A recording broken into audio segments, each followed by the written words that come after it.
Hey everyone, it's mid-May 2024 and it's been a few weeks since I published the last video, which was my adventure through El Camino del Diablo. Since then I've been putting a lot of thought into how I want to spend my energy. Do I do more backyard adventures like this one, or extended trips like El Camino del Diablo? And I put a poll on YouTube, and 75% of you said, yes, do more extended trips, and 25% of you prefer the backyard adventures. Honestly, I love to do both. Sometimes it feels good just to get into the backcountry for a night and make a video about it. But moving forward, I want to spend more of my time doing planning and preparation for extended trips like El Camino del Diablo. So that might mean fewer videos per year, but hopefully more epic adventures. Today, it's late afternoon already. I'm out exploring the Chiricahua Mountain range in southern Arizona. This is to the southeast, not far from the New Mexico border, and I've explored a lot of this range, but this particular place where I'm at today, well, I've never been here before, so I'm going to do some exploring at some of these forest roads here, find a good place to spend the night, and tomorrow, around midday, head home.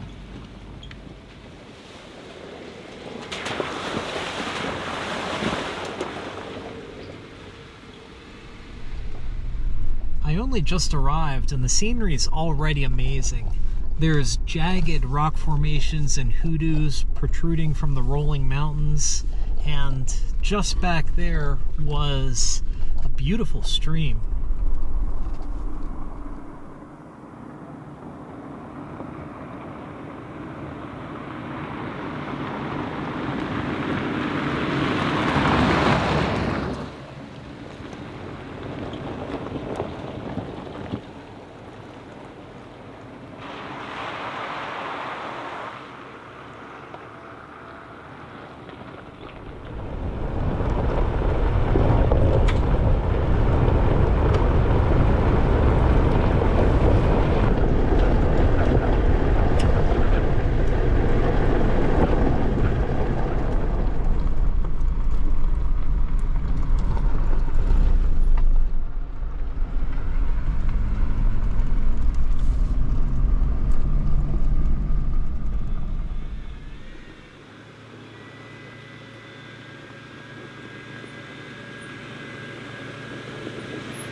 It's around 5:30 p.m. and I'm looking for a place to spend the night.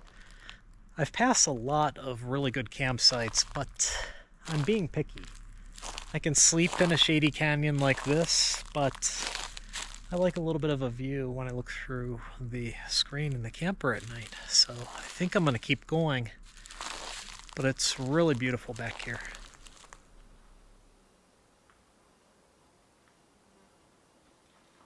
6:45 p.m. and I found my spot for tonight. The pros, it's nice and flat and clean with a tidy fire ring. It's next to a babbling stream. I can see the mountains through those trees over there, and it's along a forest road spur. So that forest road's a dead end. I'm not expecting a lot of traffic. Cons, this site is right off the main forest road, so if anyone does pass by tonight, they're going to see me.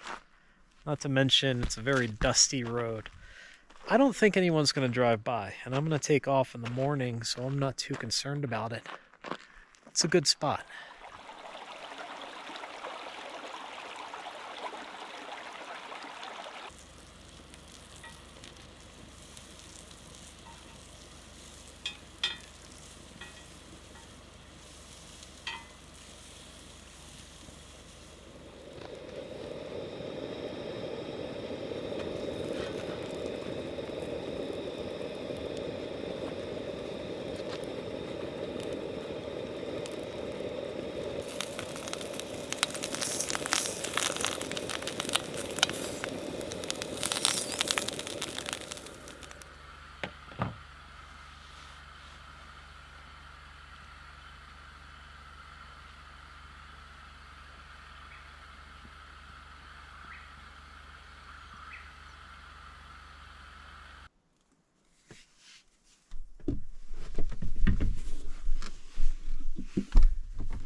I have everything I could ever need to survive out here for a month at least.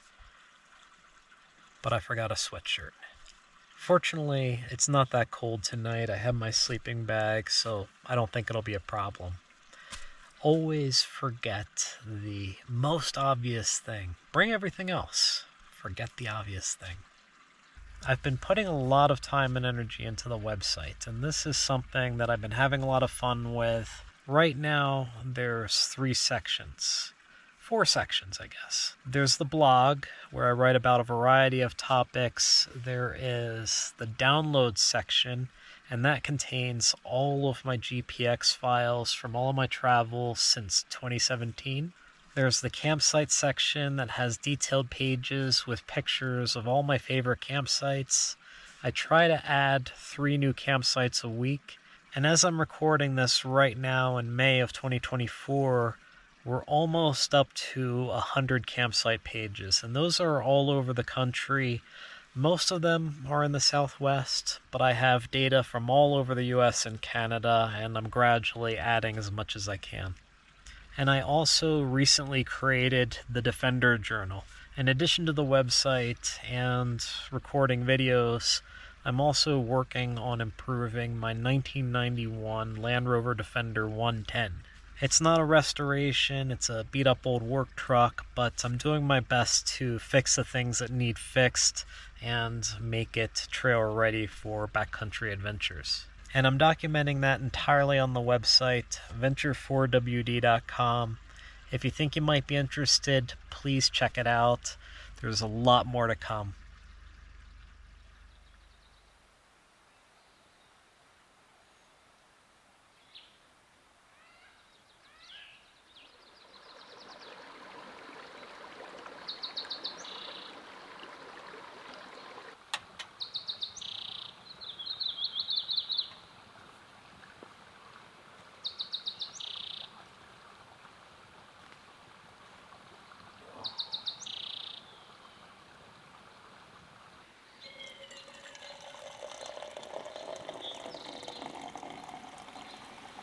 This has been a wonderful place to spend the night.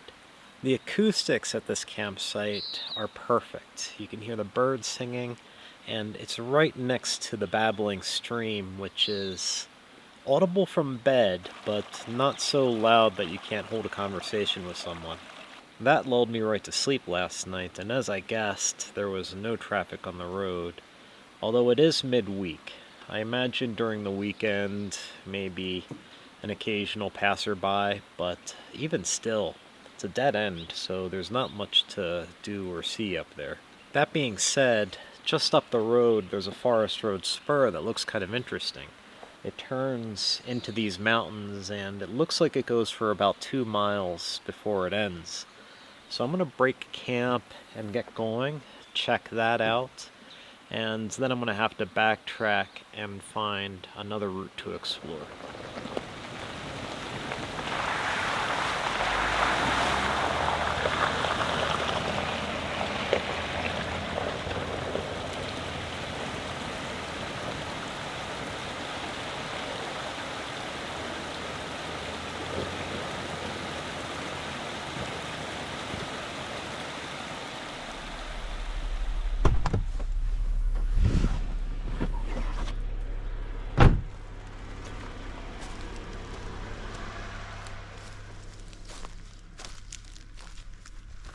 Right at the trailhead for this forest road spur that I'm about to explore, there's this old pen with a rustic wooden fence.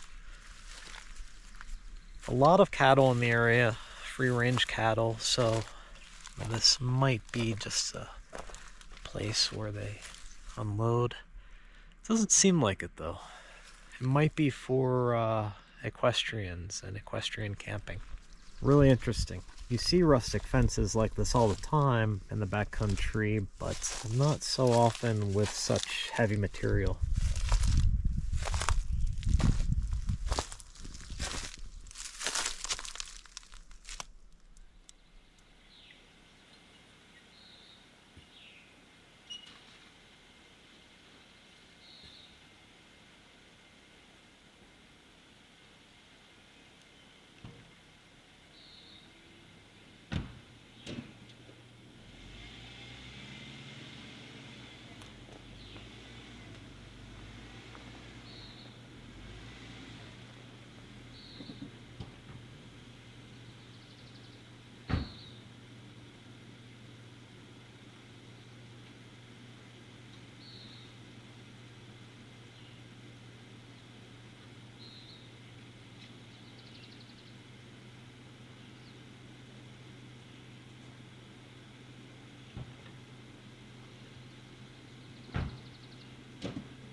This forest road has ceased to be. At the 1 3/4 mile mark, looks like flood damage. I'm walking ahead to see where it picks up again, but I am not driving up here. I have a rule that even if it's an approved route, if nature is reclaiming the trail, I leave it be and turn around.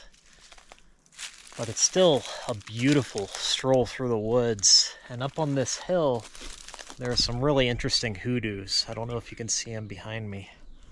I'll get them with this camera.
I was backtracking on the main road when I saw this spot through the trees.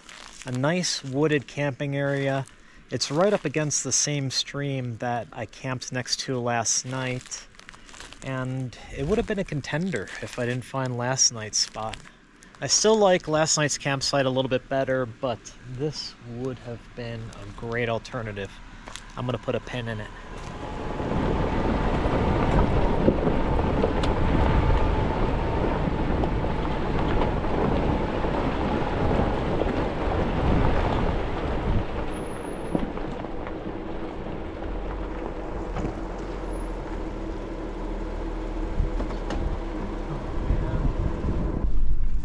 That route was looking pretty interesting, at least at first. It terminated abruptly at a trailhead, and that jives with my map, so that's okay. Don't have to backtrack too far. But not every forest road spur pays off. Although there could have been a really great hike at the end of this. I don't know, but I'm gonna keep moving. Fortunately, I don't have to backtrack too far, only about a half mile.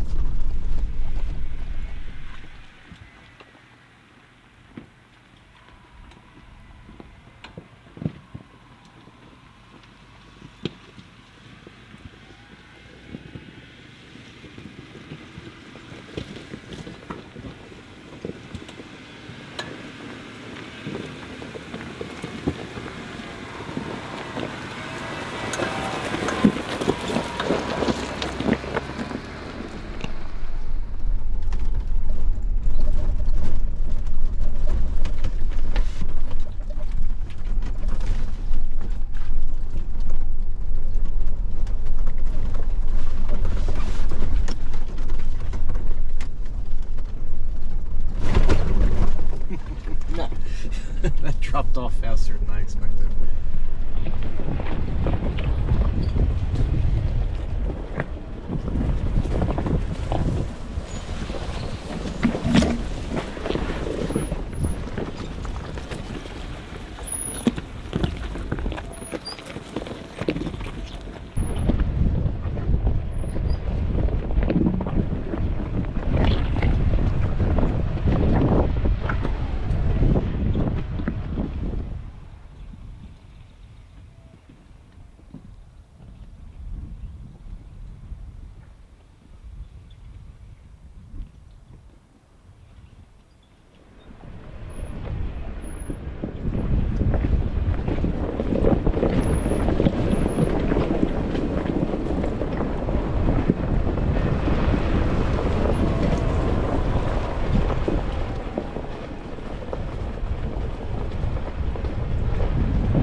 should be letting me out into the main road any minute.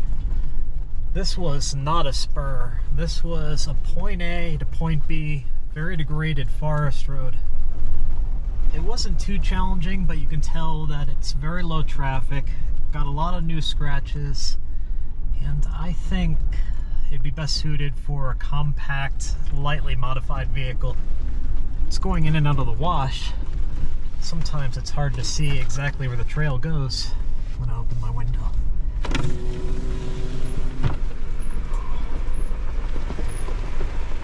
What's that squeaking?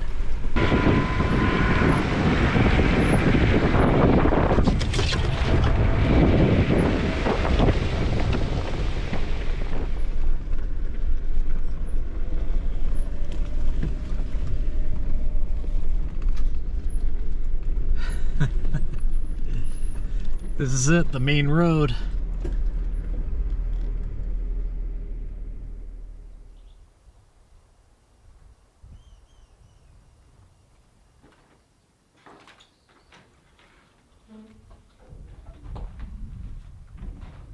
Wicked.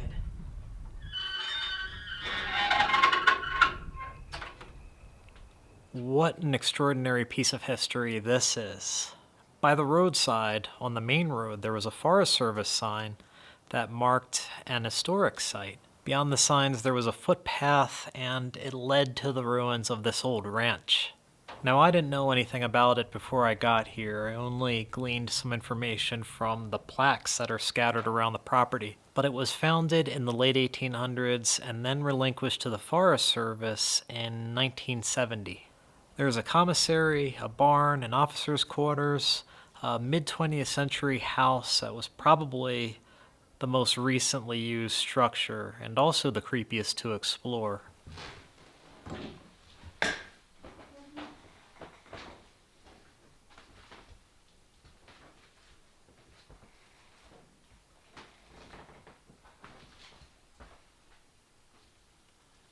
A well with flowing water that's actively feeding a small pond up the hill, and a bakery. Inside the building that was the bakery, you can see the outline of where the oven used to be. I think this is a good place to wrap up the episode. I'm done exploring for today, and now it's just all backtracking back to pavement. Get home at a reasonable hour, and then maybe, if Shannon's not too busy, go out on a date tonight to get Mexican food. Thank you everyone for joining me on this exploration, and just a reminder, if you want to retrace my steps and visit these places for yourselves, my detailed GPS data is available to paid members of venture4wd.com and also to Patreon subscribers. Thanks for watching, everyone.